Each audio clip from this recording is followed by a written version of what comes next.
This episode of Stories from the Hollow is brought to you by the Dalton Historical Society and Whispered Myth Studio.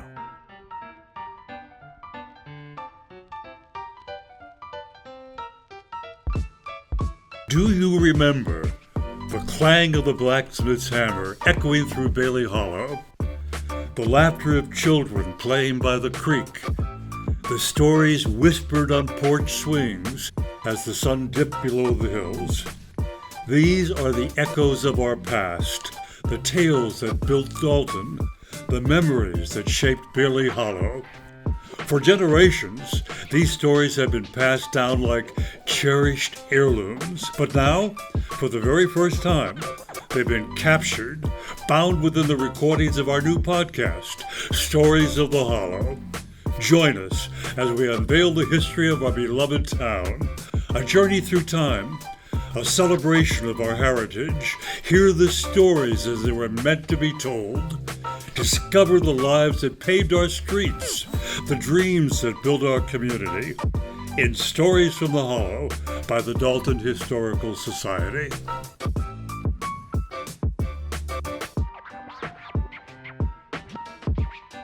Welcome to Stories from the Hollow. Jeff Cornell and I are proud to present as today's guest, Mr. Jim Filipski. Those who read Bailey Hollow, A History of Dalton, by Dalton's premier historian, Norm Brauer, will recognize Jim's name because of all the photo credits he got in that book. Norm Brauer went beyond that in his book, The Northern Electric, by honoring Jim as a, quote, valued friend and expert, unquote. Jim is retired now after 50 years in the commercial photography business. Jim holds national certification as a professional commercial photographer from the Professional Photographers of America. The 1975 image of PA Woodlands earned him a spot on a European traveling tour sponsored by the Professional Photographers of America. In 1976, he was awarded 3 blue ribbons for natural artistic photography in Scranton's Arts Fair. And in 1992, his work was published in the Professional Photographers of America Traveling Loan Collection and Book. Jim, did I get all that right? Sounds very good. Well, thanks for being with Jeff Cornell and me, Jim. It's an honor. It's our honor to have you here. There's a lot more that I could add to what I've already said, but right now, let's focus on your working collaboration with Norm Brauer in his books on the histories of Dalton Borough and the Northern Electric Railroad. How did your collaboration with Norm Brauer begin? Okay, well, that's an interesting thing. I didn't meet Norm first. I met his son, and he, with a group of my friends, we're all together, and we started to do the pioneering research for Keystone Junior College Observatory. That's what it was called at the time. Now it's called Tom Kupleri Observatory. And so in 1973, it was finally opened and dedicated. And we went to, and we were there almost every evening in the, on a clear day, a clear night, I should say, and we would go and do scientific testing the equipment, and basically laying the groundwork for the Keystone Observatory. So it was a few of the guys from down where I am in Dixon City Troop. Then all of a sudden we started meeting new people that would come there and say, hey, I'd like to take part in this. And somewhere, I believe it was 1974 or 1975, Bob Brauer showed up at the observatory and said that he'd like to continue helping us out. He had I believe he was just in his last year of going to high school, and then he was headed off to college. That's how I finally met Norm. One day, a guy shows up at our studio in Clark Summit, introduces himself, and asks if he could talk to Flip. That's you. That's me. That's how they nicknamed me, and so it was kind of interesting because at the time I was in the dark room, and the secretary came down and called me out and said, "There's a man out the front that would like to talk to you." So I came out the front and I found a very interesting man, and then he told me his name was Brauer, and I said, "Are you related to Bob Brauer?" And he says, "That's my son. That's how I know about you." So anyway, he had brought in some old glass negatives, and the glass negatives were they were 4x5 glass negatives, and they were taken somewhere in Dalton. Don't know exactly where, but it showed a panoramic view. As he didn't realize this, but there were 6 glass plate negatives, and each one, when I looked at them, I could see that they could be pieced together to create a panorama. Wow. And he had no idea. He just wanted to print on each one. So I said, "I can make a print on each one for you, but I think that they're meant to go together." Because back in the old days, they used to just take the camera and spin it a little bit and take another one, and spin it a little bit more, take another one. And it was a panorama of Dalton with the train going through it. Now, this really fascinated Norm, because now he said, "Well, if you make those prints, can you put them all together for me into one big picture?" And I said, "Well, I guess I could try." And that's how we got met and got started. I worked on that project for him way beyond time at the studio. I was taking them home and working on them and laying them out and trying to cut them exact fit. And then when I felt I was successful, I brought them back to the studio. I tacked them together, and then I put them in a mounting press when I knew that they were right. And we had a beautiful panorama of a train going through Dalton. Now, Norm, once he saw that, he said, "Okay, now I got to find that place." And he searched for a long time. And finally, one day, he said to me, "I found the place where he took the picture from." And to this day, I don't know where it is, but it's up on the mountain somewhere. I would think it's up on west, as you're going up toward west. And but it showed the thing, and this picture hung on his wall in his office for a long time. I don't know whatever happened to it. Hopefully, I hope maybe you guys have. We don't know where lots of stuff is. Yeah. Right. Yeah. Is it in any of the books? No, because it was just one of his, Private things. things. Yeah, one of the things that he just wanted to make, because he was always inventing ideas of how to present something a different way, So That was essentially a photographic project, correct? Correct. The book hadn't had the book come to his creative juices yet, or was the book in some procedural stage there? All I know is I know the first 2 books. I think there are at least 2 books that were published before 1973. Now, his books, or Yes. So I remember revising the books for him, because once he found out that I could do more photographs and make them better than what they originally printed, he decided to revise some of the books. And I don't know exactly which ones they were, to tell you the truth. I really wanted, last night I was going to go through my library, but I never made it that far. So were those earlier books, Jim? yeah, I believe they are. I believe they are earlier than 1973, but I could be wrong. There's one right there in front of us, and I don't The know. one on the Northern Electric. Yeah, there's no date in this. I don't know exactly when this There's was. no published date. I don't think so, no. If normally what Norm would do is he would 1987.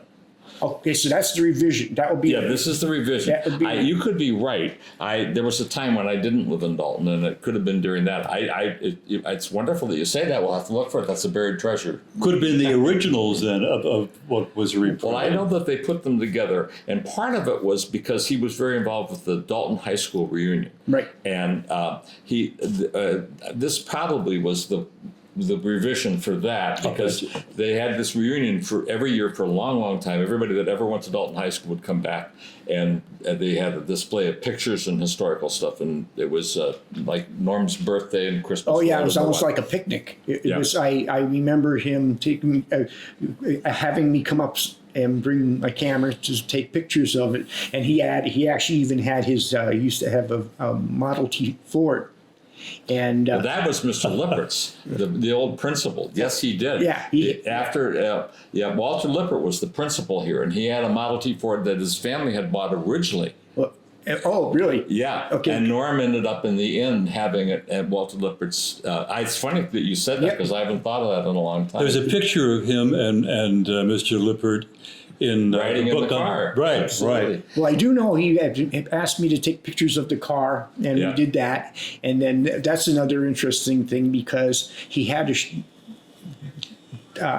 friend that supposedly, he said that, from what I gathered, because I was very interested in physics, he said, "Well, this is my friend, and he worked on." The Manhattan Project. Well, that's Steve Lorowski. He's one of the most famous Daltonians ever. Steve, I remember. He was in my mother's high school class, and he mysteriously kind of disappeared, and he was taken in to work on the Manhattan Project and secreted off to various locations, the Southwest and so on.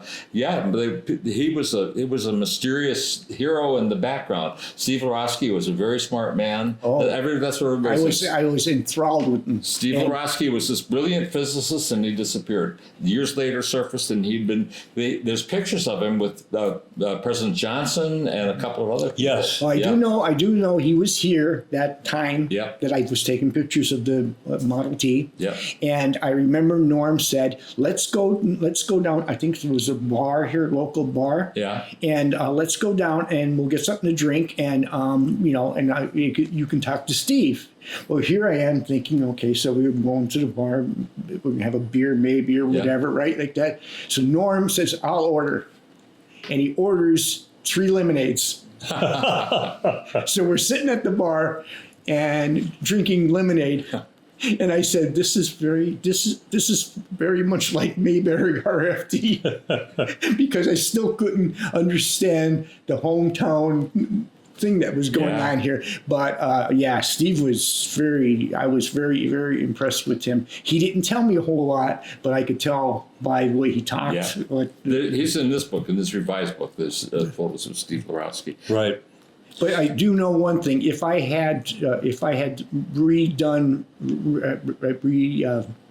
photographed or duplicated any pictures for him, or reproduced, and he put them in the book, he usually would put me in as a contributor or a friend or whatever. So Why was this in this sepia or whatever this tone is? I was curious about that. it's just, I'll tell you the truth, it's just poor age. printing. No, just poor Yeah. reproduction printing. Yeah. Yeah. It's too bad. Yeah. Oh, I'm sorry. Go ahead, Jeff. It's too bad, because I realize as the older it gets that it's not keeping its quality. Well, no, I don't think that was a very high quality printing No. job on that. But also keep in mind that when Norm was originally doing his books, he was using the original images, Yeah. okay, which were faded. And when I used to reproduce them for him and print them again, I would make sure Sharpen that I them brought up. all the contrast Yeah. up and everything so that it would look better. And that's one of the reasons why he decided to revise a number of the books. Yeah. So actually, these books were in the process of being created much earlier than I believe some were, yes. Yeah, I believe some were. Okay. Jim, for those who haven't seen these 2 books by Norm, Can you give us a general idea of the types of photos you had to take, original photos? Well, again, I didn't take the photos so much as Norm would bring in old negatives. He would bring in old negatives, or he'd bring in old prints. Okay. Did you take any original photos as well, or were you working with other resources? I was working only with Dalton's, what was taken from Dalton. Okay. So basically, I would reproduce them for him. I would reproduce them in a higher quality printing mode. Like, I know what a photograph has to look like to print. Right. Okay. Back when he started before, he would just use whatever he had, and then that's why there's so many ones that look very like faded or whatever. Yes. When I did them for him, I made sure that I brought up the quality of the contrast and everything, so that I could bring out as much detail as possible, so that it would reproduce better in a book. When you were working with Norm, did you do so with the book publication in mind? He would tell me that that's what he was using it for, and I would make sure that it would be able to be graphically reproduced better. So that's how you collaborated. That's how I collaborated. But then again, too, Norm just sometimes wanted to have a picture or a negative. That was another thing that's very interesting with Norm. He valued the negative that I made as much as he valued the print that I made, because he knew that the negative is something that can be used over and over again. That print is, after time, is going to fade away sooner or later. Hopefully not badly if it's any of the ones I made, but black and white images do fade away after a certain period of time. What were some of the challenges that you faced when doing your photo work for Norm? I never could read his ideas. He would tell me what he wanted, and I would say, okay, well, I'll try to give you exactly what you want. And then he would look at it and he says, that's really good, but do you think maybe we can take this part and blow it up bigger, or can we do this, or can we put this one with that one? And I said, well, I could do it for you, but it's not your original. And he realized that. He was a quirky, interesting guy. Yeah. And I think that's what made him interesting. People wanted to talk to him. People wanted to. But he would get an idea and want to just follow that idea. It might be something that he thought of from years ago, or a baseball game he heard about, or it could be anything. But he'd follow that. And he's the one that pulled all the stuff out of the seas of time to save it. Yeah. Now, apparently, you kept a collection of all the photos that you worked with, right? That was Norm's last request, around about the time, that was the last project we really were working on. He had a friend that lived in, I'm sure he must have been from Dalton, and he lived in Georgia, I believe. And he was relatively wealthy, and Norm said that like Norm and I talked about, if I copy all of these old pictures, and I copied old pictures, and I print from your old negatives, the original negatives,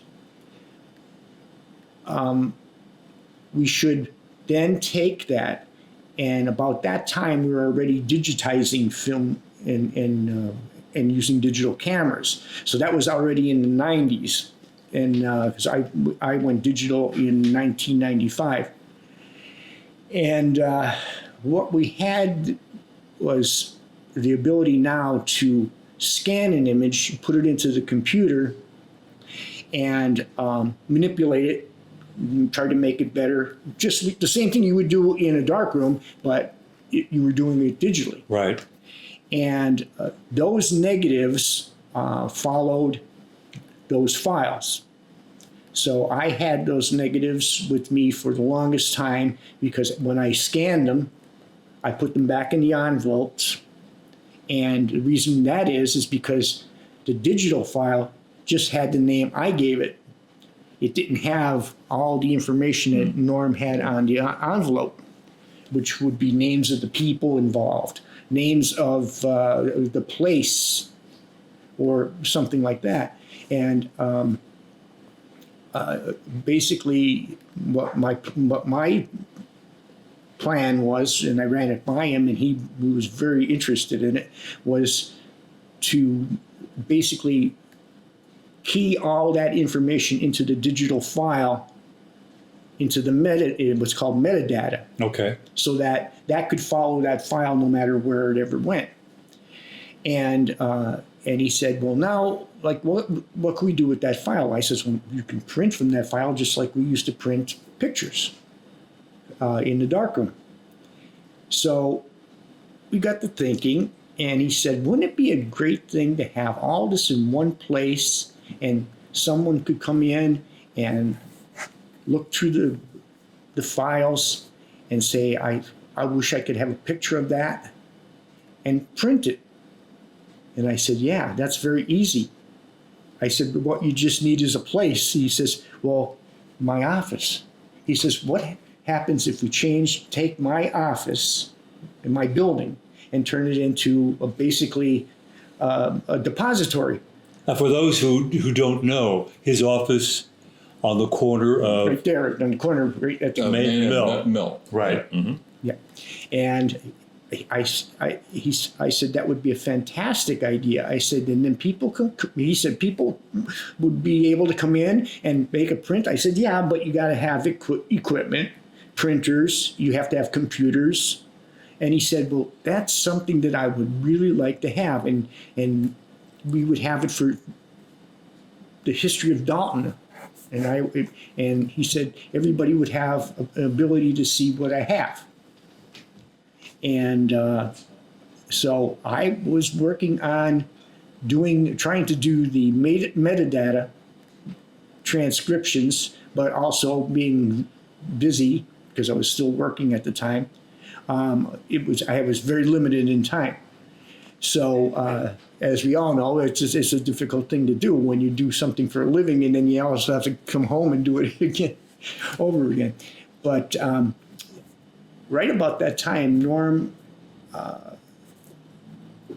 became ill, and it was something that I was on the front of it because I took him for tests, and unfortunately, the test didn't go well, and he had to be hospitalized for a while, and it was the kind of thing where I was thinking toward the end there that he never really fully recovered.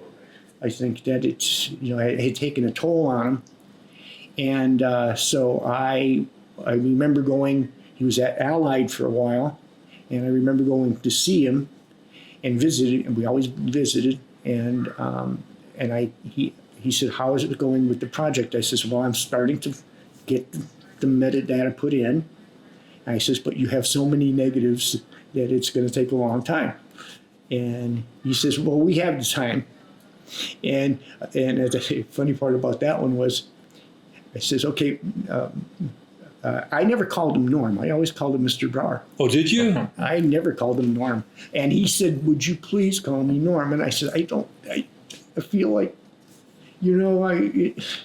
I just felt, I always felt very strange about it, But when I spoke about him, I would call him Norm. But when I was talking to him, I always called him Mr. Brauer. And so I said, "Mr. Brauer, we got to take you back upstairs to your room." And he goes, "No, it's a nice day out here. I could sit out here." And I says, "No, this nurse told me that I have to bring you back because I know what he would have done if I left. He would have walked home." Really? I'm sure he would have. Yeah, he didn't like being confined. He went like being himself. He had to be exactly what he was. Now, Jim, he was a creative guy, right? Very. Did he have a fine photographic sense as well when working with you? Well, he developed it. He did, right. Just as I had a historic sense developed from working with him. So he knew what he was doing with that. Oh, yeah. Were you always able to do what he wanted you to do, or did you ever encounter one that you couldn't do? No. encountered ones that I rather not have done, like piece together a couple different things into one picture, because Like what? Can you give us an example? Well, apparently he absolutely fell in love with some photographs that he had of a biplane that had landed somewhere in the field here in Dalton. And it was to basically advertise Vin Fizz, which was a grape soda. And I said, well, what is this Vin Fizz? And he says, oh, it was the great hit of all time. It was grape soda. And it was, from that time period, and that plane flew all over the eastern seaboard advertising, the soda. And he brings me a picture of, I believe it was Dalton, a soda. There was a soda fountain. Probably Fred Herb's, yeah. And over the top of the soda fountain bar, there was this big Vin Fizz poster. It was huge. It went over, it had to be like 8 feet. And it depicted Vin Fizz, and I can't for the life of me now think of all the other things that were on it, but it was all about Vin Fizz and grape soda and refreshing and all this. And he said, can you take that Vin Fizz poster out of that photo and put it on a photo all by itself so that I could have the Vin Fizz? Right. Okay, so it's not a picture that would have happened, but I did it for him, and he had this, and it's going to be on the digital files. You're not going to, when you see them, you're going to see that there's this Vin Fizz thing on a white background, and you're going to wonder, where did that come from? Well, Jeff, do you have any questions or comments pertaining to Norm Brauer? Well, I was wondering what you thought the project that pleased him most was. Well, all his books pleased him. But I think the one monumental book that he did, unfortunately, was not about Dalton, but it was the name of it was Dare to Breathe Beauty. He approached me one time and he says, look what I got out of an auction. He says, I got all these glass negatives. And I said, wow, that's a lot of negatives. The box weighed, it was pretty heavy. And it was a combination of glass and regular film. And it was all about, it looked like a road trip somewhere in the mountains. And I couldn't understand much about it, except he said, well, could you print out a couple of these for me and let me take a look and see if I can identify anything? Well, sure enough, it's Harvey Firestone. Oh. It's all of the famous people of that time period, which was about 1916, I believe. And Burroughs, the poet. Oh, yes. Mm-hmm. Okay. And Burroughs in somewhere in the writings that, he started looking up all the writings and history of it. And Burroughs said that they used to take a vacation. All these wealthy moguls would take a vacation every year and go somewhere, like Rocky Mountain. So go there, go wherever. And the one in particular, Burroughs wrote, we were there to breathe the beauty. And that just set him off. Oh. Norm knew that was going to be the name of a book that is going to come out of all of these negatives. So that was his biggest work, and it is a huge volume. I don't know if you are familiar with it. No, not at all. He printed it? Oh yeah. I didn't know that. Even he had leather-bound editions. Oh wow. Yeah, No, I'm fortunate enough to have a leather-bound edition, and and he it is a very impressive book. It was sold all over the area. I know that for a fact, but it was a very expensive book. I believe it was like $50 or something like that because it was a massive volume. It was quite large. I never knew that. No. Yeah, and it had all of the. He worked on that for a large part of his later life when he was older, because he had to get permission from all the Firestones, from Goodyear, from all the different people involved. And of course, those people had passed away a long time ago, so he had to find their heirs. And finally, he worked it out. It took a very long time, but he got permission from every one of the families to produce this book. And let me focus just on you now, Jim. In 1975, the Professional Photographers of America treated you to a European tour. Can you tell us about that? And what was the image of P.A. Woodlands? It's a picture actually I did just outside of Dalton, believe it or not, near a creek. And it was early in the morning, and it is a scene where there's pine trees, sunlight. It was sort of backlit, so the light was coming through. It was foggy, and you could see the sunlight beams coming through the trees, and it depicted everything that I loved about Pennsylvania. Pine trees, deep woods, ferns, and this is one of the things that when I took that photo, that was something that I was always interested in. And my later work also continued in that same interest.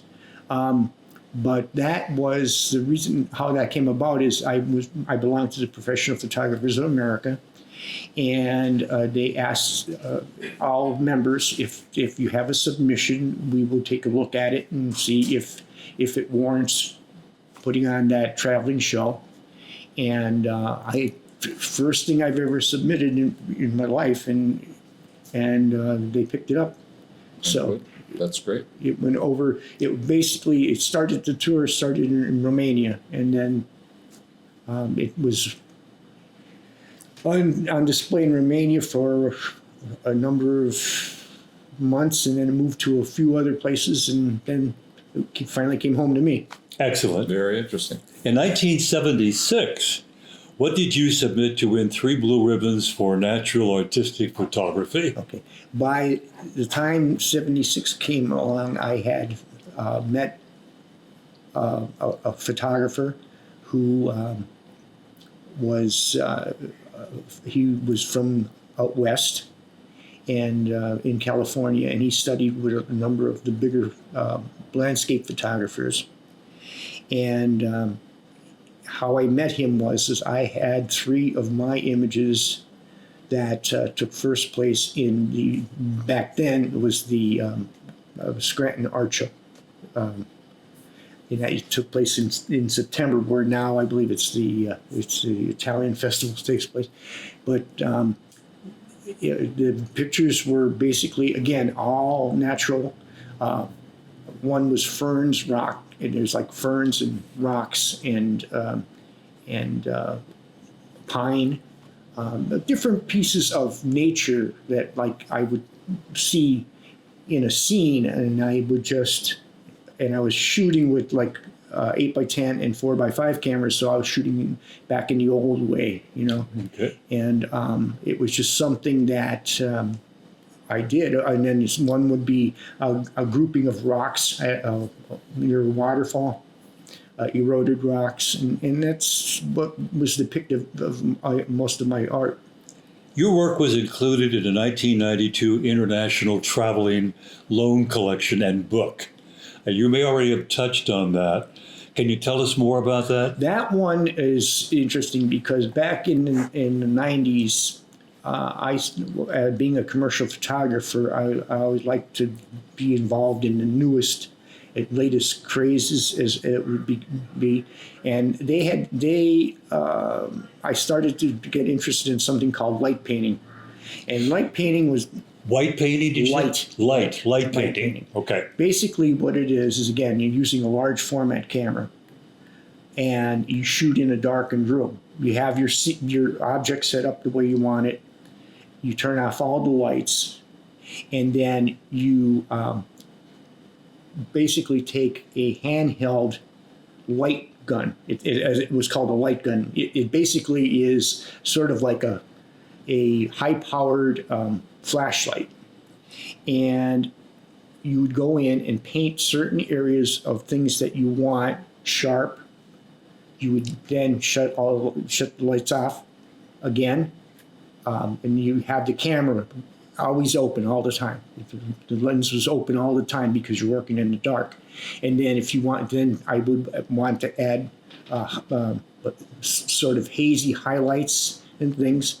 I would put a filter over the camera lens, turn the light back on, and do certain areas. And the exposure sometimes would be 5 to 8 minutes long because I'm only exposing the film where I'm doing the lighting at that point in time. Very interesting. And that one in particular was for Gertrude Hawk's chocolate because I used to photograph. I used to do a lot of Gertrude Hawk's chocolate and was their photographer for years.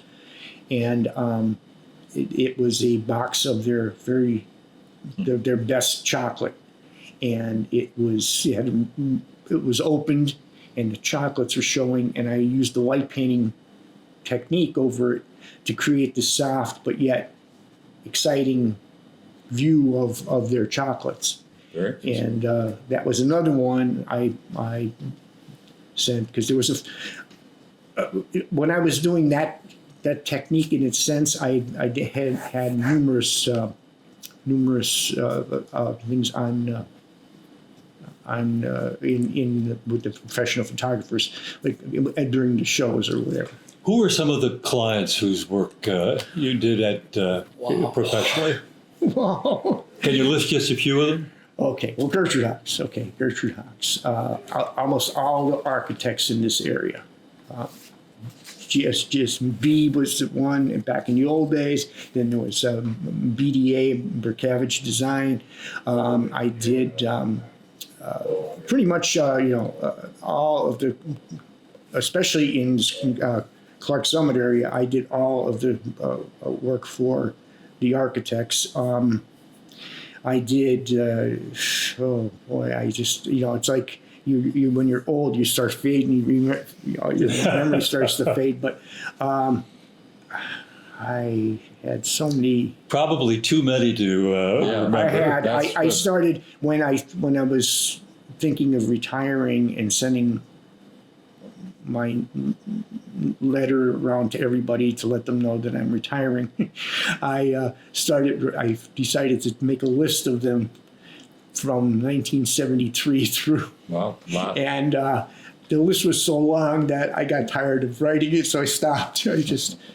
I can't let this session end without asking you about your interest in theoretical physics and astronomy. Oh, well, astronomy, physics was, I was terrible at math in high school.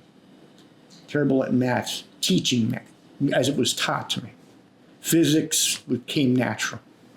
So when I wanted to apply to the University of Pennsylvania, I wanted to go for physics. And guidance counselor, we had a couple guidance counselors, and they called me down in the office and says, you can't go there because of the fact that you have bad grades in math. And then my physics teacher, well, he was a professor actually, but he was teaching. And he said, did you ever see the work he does in the math in my class? And it was a funny kind of thing. But then what happened was I graduated and with ideas that I'm going to go from high school, Jim, right? Yeah, from high school. And I'm going to go to the University of Pennsylvania in the fall. And I took time off. You took a year off, right? I took a year off. I got a motorcycle.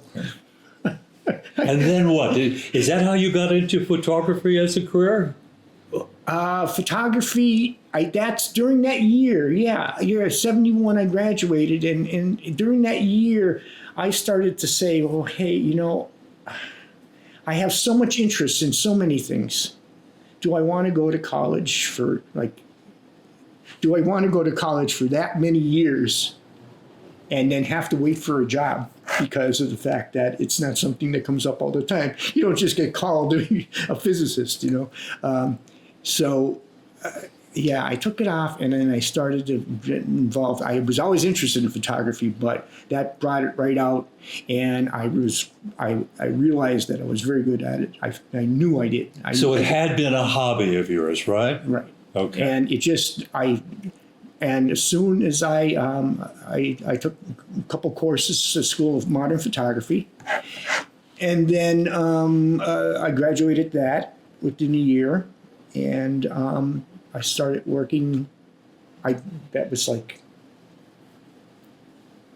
I think, July of '73, and then in August of '73, I go to Tunis, what I remember as Tunis Photo Lab, but right. There were two new guys there, right? And I was like,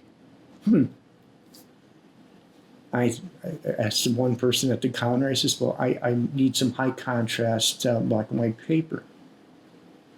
And they said, well, what kind of contrast do you want? I says, number 5. He said, what are you doing with that? I says, well, I had just photographed some Aurora Borealis, and I said, I would like to print them. And they go, well, nobody uses that stuff. I said, I know what I need to use.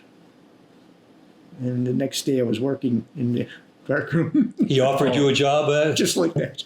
Well, that's neat. And that was Jimmy Nicholas. He's the one that hired me first. And then I met his partner, Guy Callie, who was basically the person I was with for 50 years. One more. You're interested in American history, particularly the Revolutionary War. Do you own a flintlock? I think you told me. I make flintlocks. You do? Guns, yes. And I don't make them like from kits. I made them from scratch. How do you do that? Well, back when I was younger, I did it very well. I don't do it as well now. Yeah, How young were you when you started making them? I made my first. Strange. My wife brought me a pistol kit for Christmas back around 1981, and I put it together because it was a kit, and I shot it, and I said, this is not real.